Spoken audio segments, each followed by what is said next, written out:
بسم اللہ الرحمن الرحیم۔ السلام علیکم۔ اردو کہانی سینٹر میں خوش آمدید۔ گھر کے صحن میں بیٹھی تھی۔ آج گرمی کا گھٹن زدہ دن تھا کہ دروازے پر دستک ہوئی۔ میں نے ویل چیئر گھسیٹتے ہوئے جا کر دروازہ کھولا تو سامنے ایک جوان سال عورت کھڑی تھی۔ اس کا چہرہ تر و تازہ تھا، دھوپ میں بھی وہ کسی کھلے ہوئے گلاب کی مانند لگ رہی تھی۔ خوبصورت گھنے بال اس کی دلکشی میں اضافہ کر رہے تھے۔ میں نے اسے دیکھا تو دیکھتی ہی رہ گئی۔ اس کے سر پر چوڑیوں کی ٹوکری رکھی تھی۔ باجی تم چوڑیاں لوگی؟ اس نے مجھ سے پوچھا تو میں نے کوئی جواب نہ دیا۔ مجھ لنگڑی کو چوڑیاں پہنا کر کیا کرو گی؟ پیسے چاہیے تو لے جاؤ۔ میں نے اسے اپنے پاس سے 50 روپے کا نوٹ دیتے ہوئے کہا تو وہ میرے پاؤں میں بیٹھ گئی۔ نہ باجی ایسا نہ کہو، میں تمہیں خوبصورت چوڑیاں پہناتی ہوں، تم پر بہت اچھی لگیں گی، دیکھو تمہارے ہاتھ کتنے گورے ہیں۔ یہ کہہ کر اس نے میری کلائیوں میں چوڑیاں ڈال دیں۔ مگر سچ ہے میں ایسا نہیں چاہتی تھی۔ میرا نام صبرین ہے۔ 25 سال کی عمر میں شادی کے 2 سال بعد ہی میں معذوری کی زندگی گزار رہی تھی۔ ایک حادثے میں ٹانگ سے محروم ہو گئی۔ تب کے بعد سے میں ویل چیئر پر رہتی تھی۔ میرے شوہر میرا بہت خیال رکھتے تھے، لیکن وہ سارا دن ڈیوٹی پر ہوتے تو گھر میں تنہائی مجھے کاٹ کھانے کو دوڑتی تھی۔ تبھی میری نظریں دروازے پر اور کان دستک پر لگے رہتے تھے۔ کوئی بھی آتا، میں زیادہ سے زیادہ باتیں کر کے اپنا وقت بتاتی۔ یہ چوڑیوں والی لڑکی مجھے سچ میں دل کو بھا گئی تھی۔ اس کی باتیں دل کو موہ لینے والی تھیں۔ نہ صرف چہرہ خوبصورت تھا بلکہ باتیں بھی دلکشی اور خوبصورتی سے بھری ہوئی تھیں۔ میرا اس کے ساتھ دل سا لگ گیا تھا۔ یہ ہر روز ہی میرے دروازے پر آ جاتی، مجھے چوڑیاں پہنا کر چلی جاتی۔ حیرت کی بات یہ تھی کہ مجھ سے پیسے بھی نہ لیتی۔ اس کے اس حسن اخلاق نے مجھے متاثر کر دیا۔ کافی دن وہ آتی رہی۔ ایک دن کچھ پریشان سی تھی۔ میں نے وجہ پوچھی تو بولی کہ اکثر عورتیں مجھے پیسے نہیں دیتی، گزر بسر مشکل سے ہوتا ہے۔ اب تو لوگوں کے گھروں کے پھیرے لگا لگا کر تھک چکی ہوں۔ دل چاہتا ہے کہ یہ نوکری چھوڑ دوں، مگر کیا کروں، میرے پاس اور کچھ بھی نہیں ہے۔ اس نے اس قدر بے چارگی سے کہا کہ میں نے اسے پیشکش کر دی کہ اگر وہ چاہے تو میرے گھر میں کل وقتی ملازمہ کے طور پر کام کر لے، معقول تنخواہ کے ساتھ رہائش بھی میری طرف سے ہوگی۔ میری اس بات پر وہ پھولے نہ سما رہی تھی۔ کہنے لگی خدا آپ کو ہمیشہ خوش رکھے، آپ نے تو میری ساری مشکلات آسان کر دی ہیں۔ میں نے اسے کہا ٹھیک ہے، تم اگلے دن سے میرے گھر آ جاؤ، میں بھی معذوری کے ساتھ اتنے زیادہ کام نہیں کر سکتی، مجھے ہر وقت کسی کی ضرورت رہتی ہے، گھر کا نظام درہم برہم ہو گیا ہے، کوئی مجھے کھانا کھلانے والا تک نہیں ہوتا، شوہر کی محتاج ہوں، ان سے اتنے کام کروانا اچھا نہیں لگتا۔ وہ میری مجبوری تو پہلے دن سے سمجھتی تھی، اس لیے کل سے ہی کام پر آنے لگی۔ اس کے آنے سے مجھ کو بہت سکون ملا۔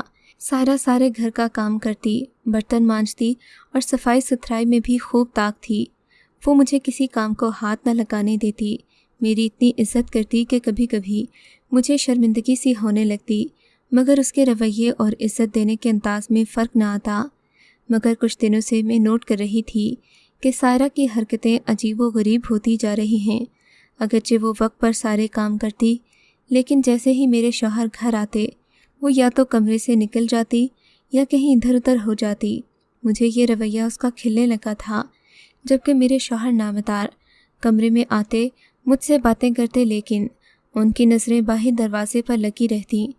میں ان کے اس رویے کو محسوس کر کے چپ تھی، مگر دل میں عجیب و غریب وسوسے آ رہے تھے۔ اگلے دن میں اسی پریشانی میں بیٹھی تھی کہ میری امی کا فون آ گیا۔ کہنے لگی بیٹی تم کافی دن ہوئے میرے گھر نہیں آئیں، ایک آدھ چکر لگا جاؤ، سب تمہیں یاد کر رہے ہیں۔ امی کے بلانے کی دیر تھی کہ میں میکے چلی گئی۔ امی نے کام کاج کا پوچھا تو میں نے بتا دیا کہ اس طرح ایک چوڑیوں والی ملی تھی، اسے گھر میں کام کاج کے لیے رکھ لیا ہے۔ امی نے سر پیٹ لیا، ارے پگلی تو کیا باولی ہو گئی ہے؟ ایک تو تیری حالت ایسی ہے، اوپر سے گھر میں جوان نوکرانی رکھ لی، کیا تو اپنا گھر برباد کرنے پر تلی ہے؟ امی کے تنبیہ کرنے پر بھی میں مطمئن تھی، نہیں اماں، مجھے اپنے شوہر پر پورا یقین ہے، وہ ایسا نہیں کر سکتے، انہوں نے کبھی میرے ساتھ برا سلوک نہیں کیا، تو میری جگہ کسی اور کو کیسے دے سکتے ہیں؟ میرے لہجے میں اعتماد تھا، بھلا کا اعتماد، شاید یہی اعتماد عورت کو برباد کر دیتا ہے۔ میں نے ماں کی بات پر دھیان نہیں دیا۔ انہوں نے مجھے لاکھ بار سمجھانے کی کوشش کی کہ نوکرانیاں اکثر مالکن بننے میں دیر نہیں لگاتیں، بہتر ہے کہ محتاط رہو، पर मैंने ये बात हवा में उड़ा दी थी। लेकिन घर आकर मुझे एहसास हुआ कि सायरा की हरकत वाकई मशकूक होती जा रही थी। मुझे उस पर नज़र रखनी चाहिए। अब अम्मा की बातों का एहसास होने लगा। मैं दिन रात सायरा पर नज़र रखने लगी। सायरा को भी शायद एहसास हो गया था कि अब वो मेरी नज़रों में आ गई है, तभी वो मुझसे बात भी कम करती और ज़्यादातर वक्त या तो किचन में गुजारती, और अगर मैं किचन में जाती तो वो बाथरूम में चली आती। उसका ये रवैया मुझे अजियत देता था। न जाने वो मुझसे क्या छुपा रही थी। मेरे शौहर 1 हफ्ते के लिए घर से गए हुए थे। सायरा मुझसे बातें करती, मेरा दिल बहलाती। उसकी माँ भी अब हमारे घर आकर रहने लगी थी। दोनों माँ बेटी मेरा दिल बहलाए रखती। शौहर की कमी भी महसूस न होती। 1 हफ्ते के बाद जब वो ट्रिप से वापस आए तो अपने साथ काफ़ी कीमती सामान भी लाए थे। उनके जाने के बाद मेरा दिन बहुत उदास रहा, लेकिन सुबह होते ही सायरा भी घर आ गई। यूं फिर से रौनक हो गई और मैं बात भूल भाल गई। आज इन्होंने जल्दी घर आना था। मैंने सोचा मैं उनके लिए आज खुद कुछ अपने हाथों से पकाऊंगी। यही सोचकर मैं सायरा को तलाश करने लगी, मगर सायरा मुझे किचन में ना मिली। तभी मैं चुपके से अपनी व्हील चेयर को घसीटती हुई बाथरूम की तरफ ले गई। अभी बाथरूम का दरवाज़ा खुला था और सायरा अंदर खड़ी थी। जो ही मेरी नज़र सायरा पर पड़ी, उसका हुलिया देखकर मेरे पैरों तले से ज़मीन निकल गई। सायरा, मैंने उसे गुस्से से पुकारा। ये क्या है? मैंने उस चीज़ की तरफ इशारा करके कहा तो वो अपनी उंगलियां चटकने लगी। शायद उसे उम्मीद नहीं थी कि मैं उसे मौके पर पकड़ लूँगी। उसने शर्मिंदगी से अपना सर ढांपा और बाहर आ गई। शायद वो जाने लगी थी कि मैंने उसे रोक लिया। या तो आज मुझे बताओ या इस घर में तुम्हारा आखिरी दिन होगा। मैं तंग आ गई हूँ इस आँख मचोली से, मैंने रोते हुए कहा। वो मेरे कदमों में बैठ गई। खुदा के लिए बाजी, मुझ पर गुस्सा ना करें। मैं आपके आंसू नहीं देख सकती। मैं आपकी कदर करती हूँ। आप मेरी मोहसिना हैं। मत कहो ये बातें। मुझे तुम्हारा ये मुनाफिकाना लहजा इस वक्त जहर लग रहा है, मैंने गुस्से और बेबसी से कहा। मैं व्हील चेयर से उठ भी नहीं सकती थी। इंसान कभी कभी कितना बेबस हो जाता है कि अपने आप को खुदाई मखलूक समझने वाला ये इंसान खुद अपने ही छोटे छोटे कामों के लिए दूसरों का मोहताज हो जाता है। सायरा ने मेरी गोद में सर रखा। उसकी आंखों से आंसू टपक रहे थे। न जाने क्यों वो मुझे बुरी नहीं लग रही थी। उसके लम्स में भी एक अपनायत का एहसास था। मैंने अपना गुस्सा जब्त कर लिया। तब उसने अपनी कहानी का आगाज़ किया। बाजी, मैं जानती हूँ आप मुझ पर क्या शक करती हैं। आपका शक भी बजा है बाजी। मेरे बारे में सभी ऐसा कहते हैं। उसने दुखी लहजे में कहा तो मैं चौंक गई। क्या मतलब? तुम्हें कैसा समझते हैं? और तुम्हारी हकीकत क्या है? मेरे लहजे में अभी तक वो कड़वाहट मौजूद थी। तब उसने अपनी कहानी मुझे सुनाई। मैं मुजफ्फरगढ़ की रहने वाली हूँ। आपको तो पता है कि वहाँ के हालात कैसे हैं, लोग रस्म व रिवाज के किस कदर पाबंद हैं। मैंने जिस घर में आँख खोली वहाँ मुझसे पहले मेरे 3 भाई पैदा हो चुके थे। भाइयों के घेरे की वजह से मुझे तहफ़्फ़ुज़ भी बहुत मिलता, लेकिन मैं डरती भी उतना ही थी। मेरी सहेलियाँ कहती कि अगर तूने कभी कोई इश्क माशूकी का चक्कर चलाया तो तू तो अपने पाँव पर चल नहीं सकेगी, तेरे भाई तेरी जान ले लेंगे। वो ये बातें तो मजाक में कहती थीं, मगर मैं क्या जानती थी कि मेरी ज़िंदगी में मैं ये सब सच होता देखूंगी। ये उन दिनों की बात है जब हमारे गांव में एक नया फॉरेस्ट ऑफिसर आया था। ये फॉरेस्ट ऑफिसर एक इंतहाई पढ़ा लिखा शख्स था। इसने अपने फारिग वक्त में गांव के बच्चों को पढ़ाना शुरू कर दिया, क्योंकि महकमा जंगलात में ऑफिसर्स की ड्यूटी ज़्यादा नहीं होती। वो दिन को जंगल का सर्वे करते हैं या फिर रिपोर्ट बनाकर भेजते हैं। इसी हिसाब से ऑफिसर साहिब का भी ज़्यादातर वक्त गांव के लोगों के साथ गुजरता था। वो लोगों को तालीम की तरगीब देते और कहते कि अपनी बेटियों को भी पढ़ाएं लिखाएं। हमारे गांव के लोग सीधे साधे थे। कुछ तो उनकी बातों से मुतासिर होने लगे, जबकि कुछ अपनी रिवायात के पाबंद थे। वो बेटियों को पढ़ाना वक्त का ज़या समझते थे। मुझे शुरू से तालीम हासिल करने का शौक़ था, मगर 8वीं के बाद मैं स्कूल नहीं जा सकी। मेरा बड़ा भाई भी अपनी तालीम अधूरी छोड़कर अब्बा के साथ कामकाज कर रहा था। इन्हीं दिनों अम्मा ने मुझे 2 बकरियां लेकर दे दी। गांव में जिस घराने के पास जितनी ज़्यादा बकरियां होती हैं, उन्हें उतना ही मोतबर तस्वर किया जाता है। अम्मा ने बकरियां लेकर दी तो मैं उन्हें चराने जंगलों में जाने लगी, लेकिन मैं जानबूझकर कभी कभी फॉरेस्ट ऑफिसर के घर की तरफ चली जाती। यहाँ पर उनका क्वार्टर मौजूद था। वो बच्चों को न सिर्फ पढ़ाते लिखाते थे, बल्कि ख़ुद भी अक्सर मुताले में मसरूफ़ रहते। मैं दूर से उनको किताबें पढ़ते देखा करती थी। मुझे पढ़ने वाले लोग बहुत अच्छे लगते थे। किताबों से मुझे इश्क था। अपनी 8वीं तक की किताबें मैं कोई 1000 बार पढ़ चुकी थी। तालीम का ये शौक़ मुझे यहाँ तक ले आया, मगर मसला ये था कि मैं अकेली इन ऑफ़िसर साहिब के पास नहीं जा सकती थी। अगर ऐसा करती तो मेरे लिए कोई भी मसला हो सकता था। गांव के लोग बातें बनाते और फिर मुझ पर तरह तरह की उंगलियां उठतीं। लेकिन फिर मैंने एक दिन हिम्मत की, अपनी बकरियों को एक जगह बांधा और उनसे बात करने चली गई। उन्होंने खुशदिली से मेरा इस्तकबाल किया और कहने लगे, मैं आपको पढ़ाने में आपकी मदद करूँगा, लेकिन अगर आपसे हो सके तो आप अपने साथ 2-3 और लड़कियों को भी ले आएँ, ताकि आपके लिए भी कोई मुश्किल ना हो और मेरे लिए भी। उनकी बात सही थी। मैंने अपनी चंद एक सहेलियों से बात की। वो तो इस सब के लिए राज़ी ना थी, क्योंकि सब शादी ब्याह की उम्र को पहुंच चुकी थीं। अगरचे ब्याह की उम्र मेरी भी थी, मगर मेरी सोच मुख्तलिफ थी। मैं आगे पढ़ना चाहती थी। मैंने अपनी सहेलियों को बड़ी मिन्नतें करके मनाया कि मेरे साथ चलो, मैं पढ़ना चाहती हूँ। भले तुम लोग वहाँ वैसे ही बैठ जाना, लेकिन मेरी तालीम हासिल करना बहुत ज़रूरी है। तुम लोग मेरा साथ दोगी तो मैं हमेशा तुम्हारी एहसानमंद रहूँगी। मेरी सहेलियों ने मेरी बात मान ली। वो मेरी बचपन सी सहेलियाँ थीं, इसलिए मेरे साथ जाने लगी। मैंने भी अम्मा से इजाज़त ले ली। कहा कि और भी लड़कियाँ जाएंगी और फिर गांव के बच्चे भी होते हैं, ऐसी वैसी कोई बात नहीं होगी जिससे आपको सर झुकाना पड़े। अम्मा ने भाइयों से बात किए बिना मुझे इजाज़त दे दी, क्योंकि ये कोई मायूब बात नहीं थी। गांव की लड़कियां पहले भी मदरसे में कुरान पाक पढ़ने जाया करती थीं। यूं मैं उबैदुल्लाह के पास जाने लगी। वो हमें पढ़ाते, हम अपना सबक याद करते, बाकी वक्त वो बच्चों के साथ गुजारते। रफ्ता रफ्ता मैंने देखा मेरी सहेलियां उबैदुल्लाह की शख्सियत में दिलचस्पी लेने लगी हैं, मगर वो किसी से भी कोई बातचीत नहीं करते थे। फिर जब उन्हें शिद्दत से इस बात का एहसास होना शुरू हुआ कि मेरी सहेलियों की नज़रें और अंदाज कुछ और ही है, तो एक दिन इन्होंने मुझे कागज़ पर लिख कर दे दिया कि अपनी सहेलियों से कहो कि इस तरह के लक्षण ना आजमाया करें। मुझे इन बातों से सख्त नफ़रत है। अगर इन्होंने नहीं पढ़ना तो भले मत आया करें। उबैदुल्लाह की बात सही थी। मेरी वजह से उन्हें मुश्किल हो रही थी।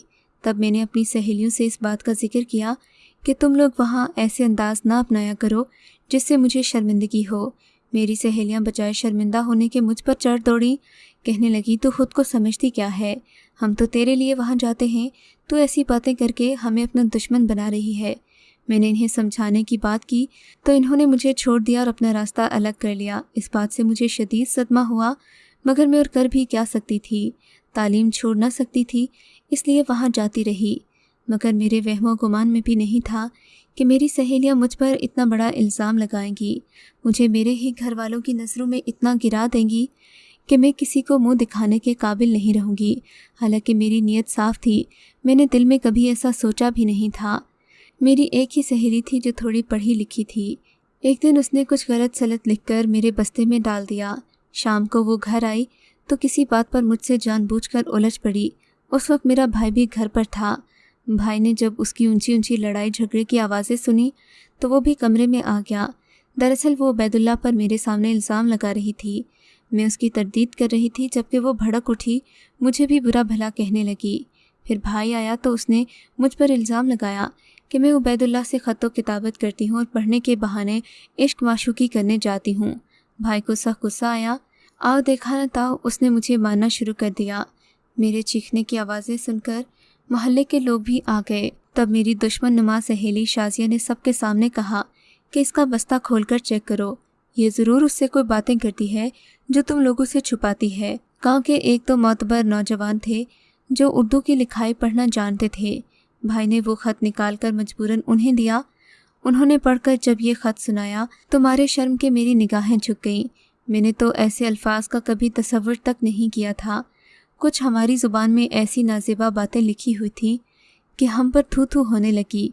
अगरचे इकट्ठे होने वाले लोगों में ज़्यादातर ख़ानदान के अफराद ही थे, मगर सबसे बड़े दुश्मन भी यही लोग होते हैं जो आपकी कमज़ोरियों का फ़ायदा उठाकर आपको ज़माने भर में ज़लील व रुस्वा करते हैं। मैं तो कहीं की ना रही। बात जब बाहर तक फैली तो पंचायत बैठी। हमारे ख़ानदान के बुज़ुर्गों ने बैठकर इस बात का फ़ैसला किया कि मुझे सबक सिखाया जाएगा, ऐसा सबक जिसके बाद गांव की कोई लड़की ऐसी हरकत की जुर्रत न करे। हालांकि मैंने किया ही क्या था। मगर लोगों को तमाशा बनाना शायद इस कदर पसंद है कि दूसरे की इज़्ज़त की परवाह नहीं करते। उसी शाम गांव की औरतों ने मेरा सर मुंडवा दिया और मेरे सर पर कालक मल के मुझे नंगे पांव पूरे गांव में घुमाया। ज़िल्लत के इस एहसास ने मुझे जीते जी मार दिया। मैं तो पढ़ी लिखी लड़की थी, बाशऊर थी, इसीलिए ये बातें मेरे दिल को लगी। मैंने रो रो कर बुरा हाल कर लिया। बिलाखिर तंग आकर उबैदुल्ला को ख़त लिखा कि मेरे साथ क्या बीती है। यूँ तो गांव वालों के तवस्सुत से उन तक भी ये बातें पहुंच चुकी थीं, लेकिन मेरी ज़ुबानी मेरे हालात का सुनकर उन्हें बहुत दुख हुआ। बिलाखिर उन्होंने एक इंतहाई कदम उठाते हुए मुझे इज़्ज़त से अपनाने का फ़ैसला किया। गांव वालों के सामने मुझे कबूल किया और यहाँ ले आए। उसकी बातें सुनकर मेरे पाँव तले से ज़मीन खिसकती जा रही थी। मैं क्या जानती थी कि उबैदुल्ला यानी मेरे शौहर ने इस लड़की से निकाह किया हुआ है। मेरे हाथ पाँव कांपने लगे। बाजी मेरी बात तो सुन लो, मेरा सर तो गंजा है। वो अपनी विग दोबारा पहनते हुए बोली, आप कहोगी तो मैं सारी उम्र गंजी रहूँगी। आपके शौहर को कभी नज़र उठाकर नहीं देखूँगी। वो मेरे शौहर हैं, इन्होंने मुझे कबूल किया है, मगर ये बंधन मजबूरी की वजह से बंधा है। यकीन मानिए मुझे उनमें वो दिलचस्पी नहीं थी। मैं सिर्फ अपने काम से काम रखने वाली उनकी एक मामूली सी शागिर्द थी, मगर हालात मुझे इस मोड़ पर ले आए कि मुझे यहाँ आना पड़ा। वो आंसू पोंछकर बोली, मुझे इस बात का कभी पता न चलता अगर मैं उबैदुल्ला से गले का वो हार ना मांगती जो उन्होंने उस वक्त अपने बैग में रखा था कि किसी दोस्त को देना है। मैंने मांगा तो कहने लगे कि किसी की अमानत है। अगले दिन जब मैंने सायरा के गले में वो हार देखा तो मैं अपने ज़ब्त पर काबू न रख सकी और उसे हकीकत पूछ ली जो उसने मुझे बता दी। अब मैं इस कश्मकश में हूँ कि अपने शौहर को माफ़ कर दूँ या तलाक ले लूँ। सायरा कहती है वो नौकरानी बनकर मेरी खिदमत करेगी, कभी मुझे दुख नहीं देगी, मगर मैं जानती हूँ ये सब वक्ती बातें हैं।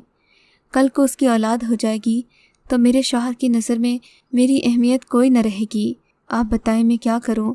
अपने शौहर से तलाक ले लूँ या फिर उन्हें माफ़ करके सायरा को कबूल कर लूँ? अगर आपको ये कहानी अच्छी लगी है तो इस वीडियो को लाइक कीजिए और इस तरह की मज़ीद वीडियोस देखने के लिए हमारे चैनल को सब्सक्राइब कीजिए।